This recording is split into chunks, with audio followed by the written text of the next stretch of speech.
Now, look, guys, don't worry about the ricin. I know that it looks like there's a lot of ricin. Around April 10th, a judge got a ricin letter, and then April 16th and 17th, Senator Roger Wicker from Mississippi got one, and then the president got one. But it's okay, because we got him. Paul Kevin Curtis was arrested. He is from Mississippi. Apparently, he had some interactions with a judge and with the senator as well. And he had signed the letter, I approve this message, KC, as in Kevin Curtis, arrested, then released, because it turns out it wasn't him. His lawyer said this guy, James Everett Dusky, that he knows, was setting him up. Don't worry, ladies and gentlemen, we got him.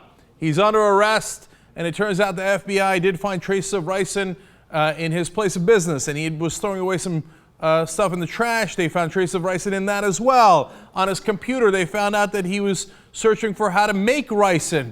Over, end of the ricin mess, except for the fact that last week there was another ricin letter, and then today we had ricin letters going to Mayor Bloomberg in New York and to the president again. We've got a ricin epidemic. What the hell is going on? I thought we had the guy. Now, it's on a similar issue, too. Now, there was the people thought that the first set of letters to Wicker, for example, might have been about gun control because he did not vote with his Republican Party on a filibuster of that issue in the beginning. Now, these letters say things along these lines to the Commissioner Ray Kelly of New York City. If you come for my guns, I'll shoot you in the face. And then to Mayor Bloomberg, you're not going to take my guns. You'll have to kill me before you take my guns. If you take my guns, you should see what I'm going to do to you. Now, two things about that. Number one, if we take away your guns, well, I'm not sure what you can do, except for the fact that apparently you have ricin. And then there's this double irony that you are trying to protect your guns and you use a non-gun to do it. Weird, right? But thank God, because nobody got hurt in this case. God knows what would have happened if he'd actually used a gun. And so the third part of this is we got some right-wingers in this country who are constantly pushing people, right? Oh, they're going to take away your guns. They're going to take away your guns. Don't let them take away your guns. You got your constitutional rights. In this psycho letter with poison in it, he's talking about his constitutional rights. Hey, idiot, you don't have a constitutional right to murder people, whether it's the mayor of New York City or the president of the United States of America. So please spare me about your constitutional rights. I would pay attention to you if you engaged in a political debate, if you engaged in our democracy, but not if you do this. So it appears, since the other guy is in jail, it is likely not him.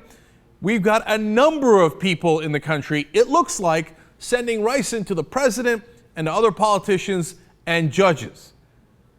I don't know how this got into people's head, this particular line of attack with this ricin poison, and it has no antidote. I mean, we're getting really lucky here in a sense. I mean, we're partly lucky that these guys are idiots.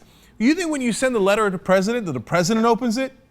Oh, you schmuck. Oh, okay, let me see what mail I got today at the White House. He doesn't open the mail. It goes to a guy that was working at the post office, and thank God they're catching this before it does some serious harm, and it has in the past. So I don't know where they got that in their head, but I do know where they got the idea that they're going to come take your guns, and you better act before they do.